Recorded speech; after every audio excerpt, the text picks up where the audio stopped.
Today is an important day for me personally, as I am sitting in my family home, a place full of precious memories and walls which contain tale of olden the days. The cat is there too, energetic as ever. Heaven forbid he would sit and be bored whilst we find our feet, charging around the room like a lunatic with his incessant gusto and infectious glee that I cannot help but partake in. It was this house, the heart of my family's inheritance, in which one day a middle-class car dealer realized his dream and made it into an incredible $6 million estate. It is a testament to his years of work and a legacy he left behind for me upon dying. Now, in his absence, my husband is keen to claim a share of this inheritance, arguing that it should belong to both of us. However, I am armed with documents that clearly state my sole ownership. My name is Marilyn, 40 years old, and I am deeply immersed in the digital realm thanks to my career at an online bank, a path that echoes the financial principles my parents instilled in me. They taught me the value of money management and the importance of financial responsibility, lessons that guide me to this day. Despite growing up in affluence, my parents ensured I lived a grounded life. My upbringing was not marked by lavishness, my allowance was modest, our meals were simple, and my education was in a public school, contrary to what one might expect from someone of my financial standing. Yet rumors of our wealth painted a different picture, leading many to believe my life was a parade of luxury and leisure. Marilyn, with your grand house and wealth, life must be a breeze, right? You must have all the latest gadgets and games. Can we come over and play? Were common queries from peers who envisioned a life for me that was far from reality. I didn't possess the latest toys or gaming consoles, yet the assumption was otherwise. It seemed like many wanted to befriend me for the perceived perks of my lifestyle. Today, as I stand in this house, surrounded by both the tangible and intangible pieces of my heritage, I am reminded of the true richness of my life, rooted not in material wealth, but in the values and memories that shape who I am. Coming from a family with financial means, I often found myself in uncomfortable situations where friends and acquaintances would ask me for money. It made me uneasy as I felt it contradicted the values of self-reliance and discretion that my parents had instilled in me. This discomfort escalated when I found myself in a dilemma after accidentally breaking Emma's gaming console. At the time, I had no money to replace it, which worsened the situation. Around the same period, Barbara, a new classmate, became a part of my life. She inquired whether I had informed my parents about the incident with the console, but fear of disappointing them kept me silent. I can't tell them. They might get upset, I confessed to Barbara, hoping for her understanding. Regrettably, when she asked me for financial help, I had to decline due to my parents' strict rule against lending money. Apologizing to Barbara was hard, and it made our school interactions awkward. Things took a turn for the worse when Barbara tearfully reacted to my refusal, and soon enough, rumors started circulating that I was unwilling to help a friend despite my family's wealth. Attempts to clarify that I had no spare money were futile. Emma then made a hurtful comment, implying that I valued money over friendship. The situation deteriorated further when Emma and Barbara began spreading falsehoods that I owed them money and was refusing to compensate for the broken console. The school eventually intervened and learned the truth, reprimanding Emma and Barbara. However, the rumors continued to spiral, eventually reaching my parents. My father stepped in, arranging a meeting with both families. Despite their apologies, The damage to our relationship was irreparable, and I chose to distance myself from Emma and Barbara. Despite this resolution, I still had to endure their cold stares and whispered comments. The whole ordeal was a painful lesson in trust and the complexities of friendship when mixed with money. That evening at dinner, my dad offered some advice that has resonated with me over the years. He emphasized the importance of being firm in our decisions, especially when it comes to financial matters. "Marilyn, it's perfectly fine to say no," he advised, his tone warm and reassuring. He also suggested a practical approach for handling persistent inquiries about money.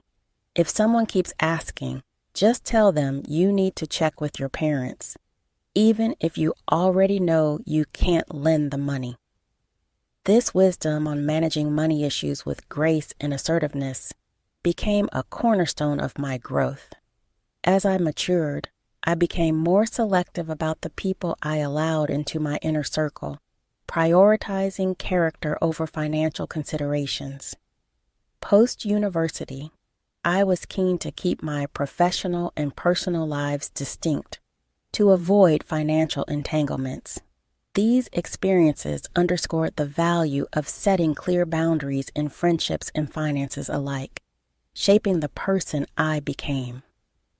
By the time I was 32, I met Scott through a mutual friend.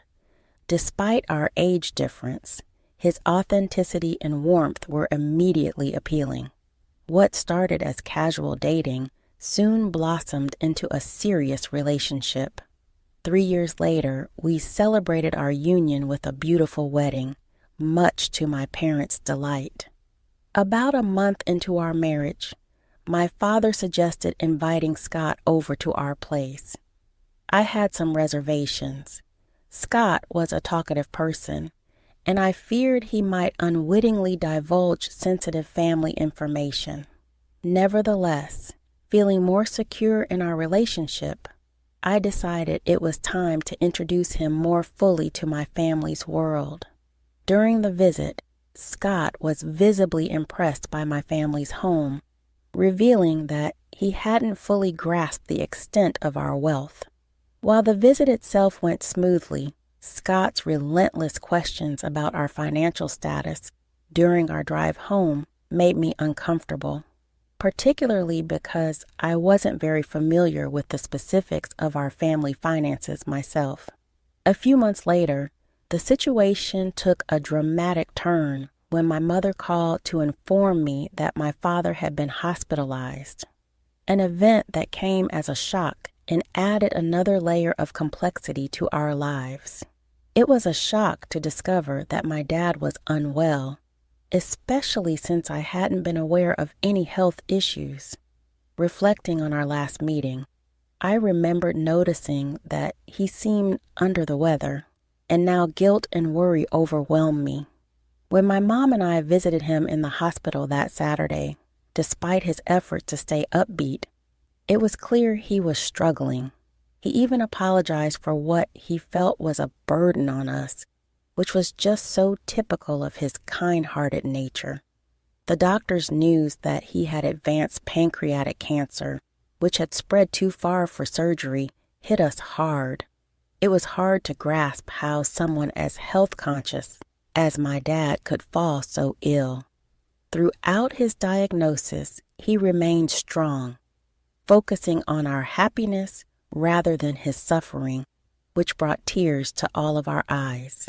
Due to hospital regulations, only immediate family could visit, which saddened him as he hoped to create more happy memories with friends at home.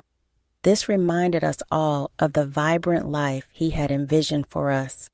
I promised him that I would keep our home a place of joy, even in his absence. This promise became a cornerstone of how I coped with the situation. To honor my dad, I decided to renovate our family home, giving me something positive to focus on during such a difficult period. Scott, always so caring, expressed concern about the extent of my involvement, unaware of the additional challenges I was facing. like issues with our family estate that I had yet to disclose to him. When Scott inquired about my dad's condition, I finally opened up about all the difficulties we were facing. It was a relief to share the burden as I juggled work, hospital visits, and the flood of emotions that came with them. However, tension arose when Scott began to question the financial implications of my dad's illness and the status of the family estate. He even suggested we seek legal advice to prepare for any eventuality concerning my mom, which stirred up painful memories for me. My dad had always had a trusted lawyer, and the thought of diving into legalities at such a time felt incredibly raw and complicated. Scott's cautious approach to finances began to create tension in our relationship. This tension escalated a few months later when my father sadly passed away after a valiant fight against his illness. As we navigated the challenging period that followed, discussions about inheritance began to emerge within my family. I inherited a substantial property, a mansion valued at $6 million, which only heightened Scott's curiosity and involvement. Despite my efforts to keep him at a distance from these discussions, his excitement about moving into the mansion and his persistent questions about financial details took me by surprise. I later discovered that he had spoken to my cousin at the funeral, who had offhandedly mentioned that it would be a waste for such a grand house to remain unoccupied. This remark only complicated matters further. Despite my attempts to make it clear to Scott that the inheritance was mine and not something to be shared, he seemed unwilling or unable to accept this. Our relationship grew increasingly strained. At my father's funeral, Scott was present but disengaged, not assisting with the memorial services or the subsequent legal matters. As we tried to settle back into daily life, Scott shocked me by claiming he had changed the ownership of the family home into his name, presenting legal documents as proof. This betrayal was not only a profound breach of trust, but also a clear disregard for the respect and boundaries within our relationship. Dealing with these inheritance issues exposed deeper problems in our marriage, forcing us to reevaluate our values, the trust between us, and the direction of our relationship. When Scott bluntly suggested that we could continue living as roommates in the house without much financial support from him, and even threatened divorce if I disagreed, I was devastated. The magnitude of his actions and proposals was overwhelming. I pleaded with him to reconsider what he was doing, hoping he would see the emotional and relational turmoil his actions had caused. When Scott made the unilateral decision to change the ownership of our family home without my consent, he claimed he had consulted a lawyer.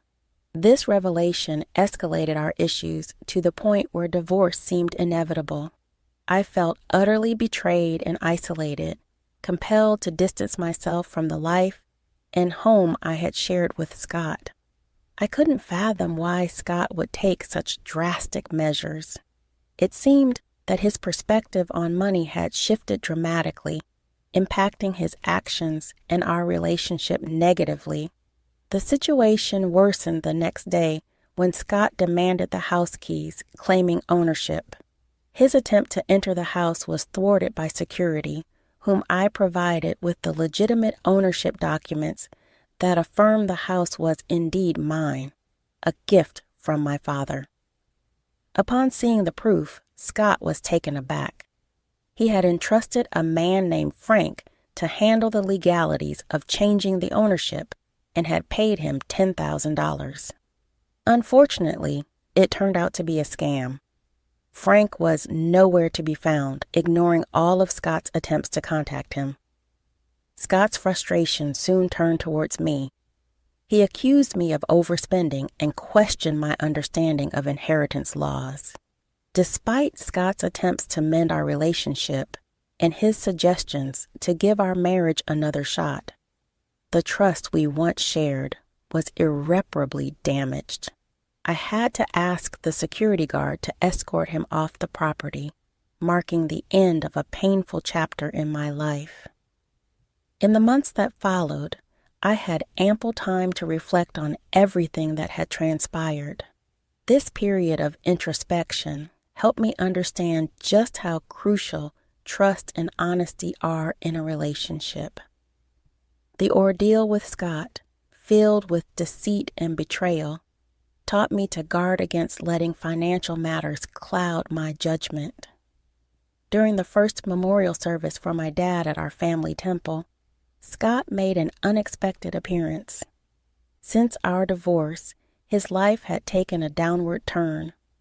He was unemployed and facing financial difficulties.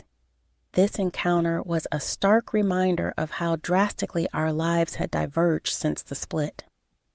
Seeing Scott at my dad's memorial service brought a mix of emotions.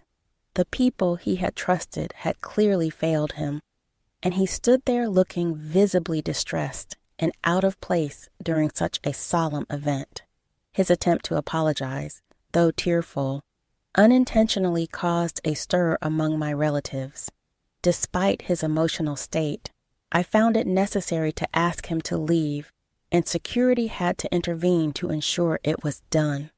This was not only a difficult moment, but also a turning point for me, reinforcing my desire to move forward and leave our shared past behind.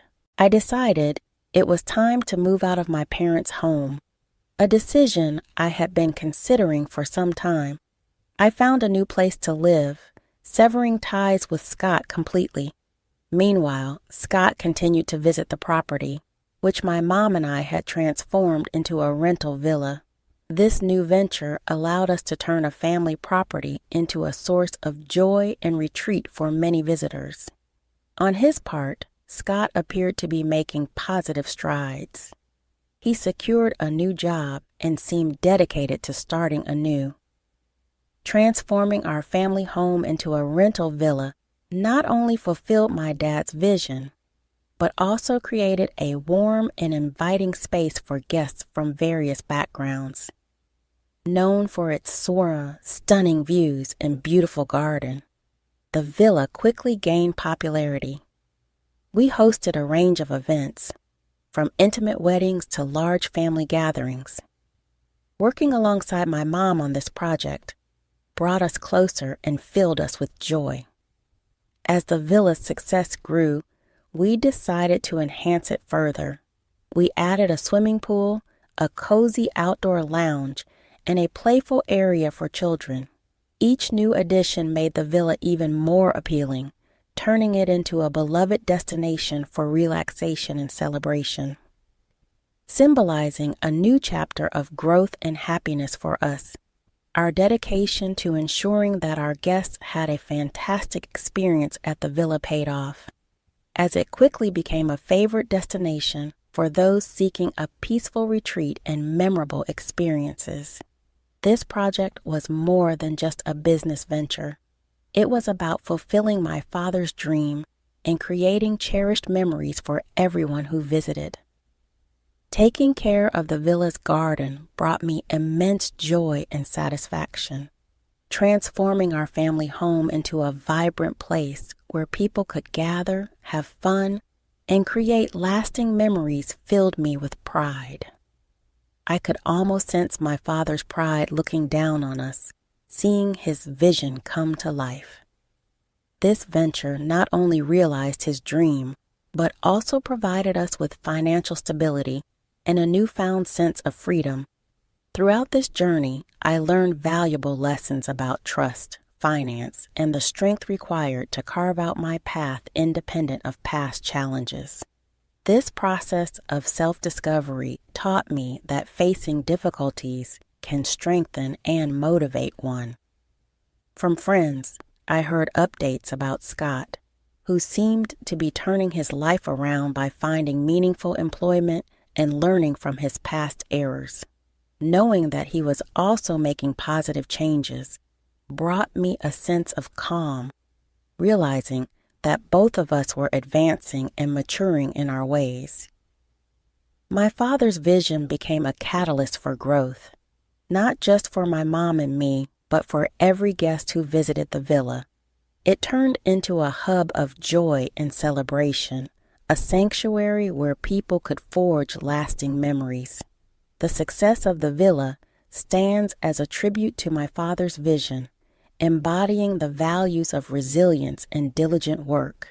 Through this endeavor, we've created much more than just a place to stay.